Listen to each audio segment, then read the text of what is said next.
No. If you have had sex after you have gotten married, you're out of luck. You'll have to get a divorce. Welcome back to Love, X's, and O's. We're your favorite divorce lawyers, and we're here to talk about questions and things you would only ask your best friend after 2 glasses of wine. We're here today diving into prenups, postnups, bad sex, broke men, hot divorces, and whether you can take the dog if he cheats. Let's talk about bad sex. I definitely have a lot of people complaining that they haven't had sex with their spouse in years. And today's question talks about a different variation on that. It is, if I faked every orgasm for 7 years, do I still have to split the assets 50-50? Oh, God. This is what you would talk to your best friend about. And if she was a lawyer like us, she'd laugh at her and say, idiot. No reason to fake the orgasm. Don't ever fake the orgasm. You want to enjoy your relationship with your spouse.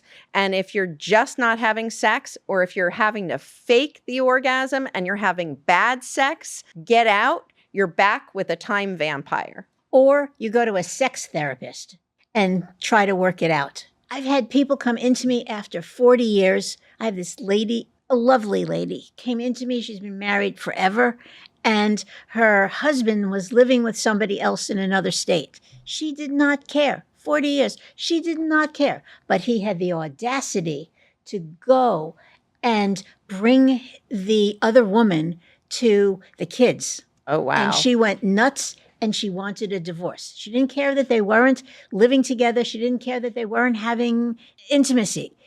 All she cared about was that he embarrassed her. Well, I think usually when people are not having sex or they're having bad sex, that it's a situation where there's something else wrong in the marriage and it's indicative of a problem. Usually I find it when one person is angry with the other for a variety of reasons. Sometimes it's angry over problems from a day-to-day basis that they're not working out and not discussing openly with their partner, or they're angry over cheating.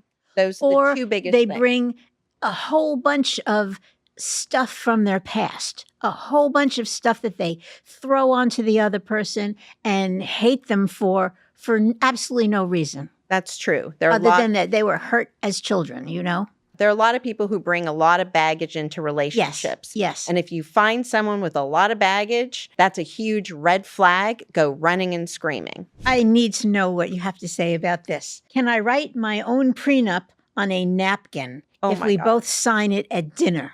That is absolutely ridiculous. For Florida law, for a prenup to work, there has to be, number one, full and fair financial disclosure, meaning you need to know what all the assets are and all of the liabilities. You have a right to know what your husband is going to have, and he has a right to know what you have. Number two, you can't have duress. You can't be doing this like last minute, the night before the marriage on a napkin. That's not going to work. If you do something stupid like that, then we can fix it with a postnup afterwards. But the problem is, what if your spouse won't sign the postnup? Right. Then now all of a sudden you might have accidentally given them a very large gift. It could be very problematic depending upon the assets involved in the relationship. And since we deal with a lot of high net worth and ultra high net worth individuals, it could be a tremendous mistake not handling this. You need to take this seriously. Right. And writing it on a napkin at a restaurant is not serious. You haven't discussed the terms. You haven't thought about things. It is a mistake. And I know that whoever sent this in was just doing this as a joke. Absolutely. The other thing I can tell you about prenups, we've had a couple of cases this year that when they were going through the prenup process, they decided not to marry the other person because the other person was not generous, was very stingy, wasn't going to take care of them, and they could tell from the dynamics that things were going to become a problem. The problem in both of those cases is they hadn't done enough due diligence about their prospective spouse up front, but the good news is that the prenup saved them from a bad divorce. So the next question that came in, he cheated, I left. Why do I still have to pay him alimony? We get this question all the time from men, okay? Men and women have to pay alimony. There's just no way to get around it unless what you do is you talk years before to your lawyer and you cut back on your lifestyle. And if you cut back on your lifestyle, you can make sure, because alimony is based on need and ability to pay. So that means you send your spouse to work and you cut down the amount of money that they spend.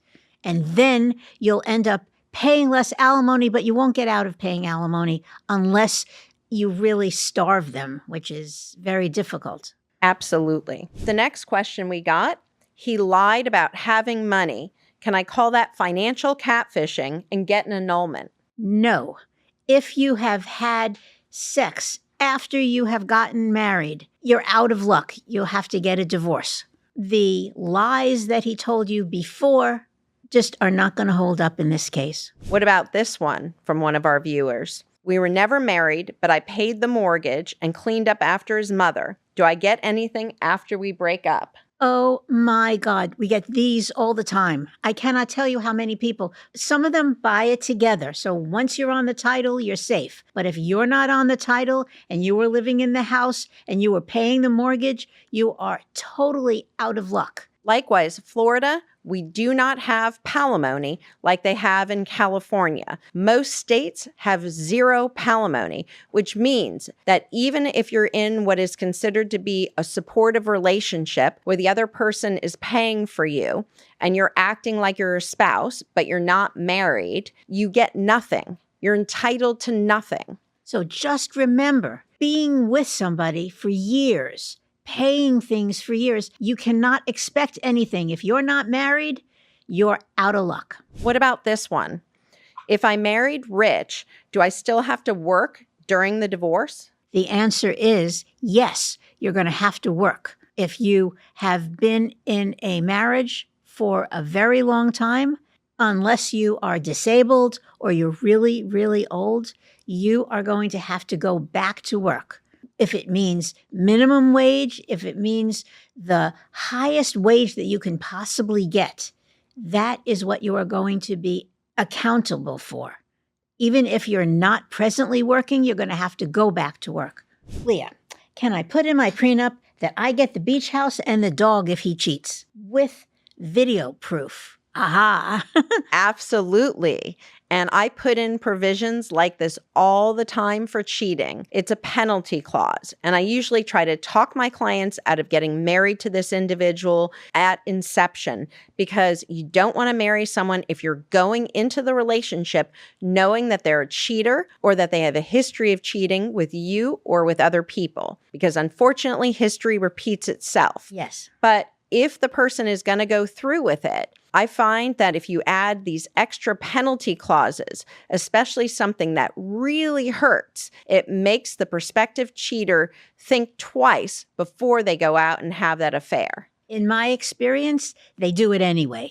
The past just repeats itself and they do it anyway. If they're going to do it anyway, you might as well have something to enjoy after you're done with them. True, true. Is that something that people really do a lot? Because that sounds crazy. I've done a number of them, and I usually impose at least $1 million penalty minimum. In some cases, I've done it a lot higher if they're going to cheat. I don't think it prevents people cheating. All it does is make the person who's cheated on rich.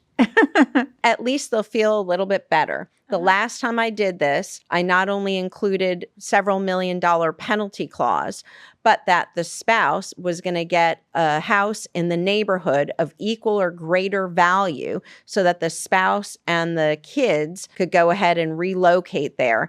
And he would have to pay all the taxes and insurance and overhead in addition to alimony for all that extra stuff. Wow. So it was a huge penalty clause. I don't know why he signed it. Is too much of a penalty. Because he already had kids with this person. I think he was smart in figuring out that at the end of the day, the money was going to go to his kids or for their benefit. That's interesting. That's interesting. Hey guys, I have one last question for you from the audience. If you don't reveal all of your money when you're getting married, that's a problem? Is a very big problem. If you are not transparent and put on your financial statement all of your assets, if you leave out a trust that had $20 million, $2 million, $1 million, if you undervalue your business, so the business is worth $100 million and you say it's only worth $2 million, it can void the agreement. You never really know how much a business is worth, but between $2 million and $100 million, that's lying, and it can undo the prenup. I've had a lot of men who don't want to properly disclose all their assets. Right. And I've warned them. I said, listen, if you're not going to give full financial disclosure, I'm not going to represent you because this prenup is going to be invalid. And I've made them not only disclose everything, but I make both sides go ahead and sign every piece of paper so that later someone can't say that my client didn't fully disclose all of their assets. We can say a lot about bad sex. Florida courts say that what you do is if you're unhappy for any reason, bad sex, anything, you get a divorce. Don't come to us afterwards and cry about it.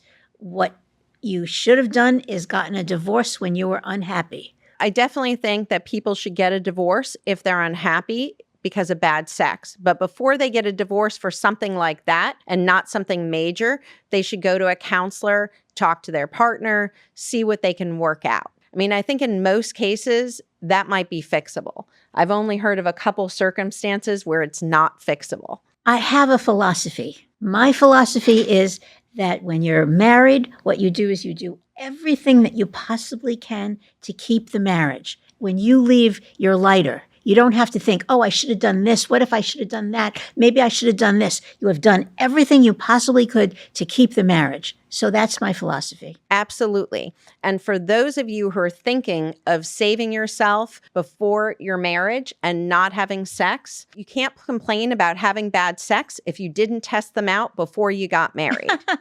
So take a test drive and don't regret it.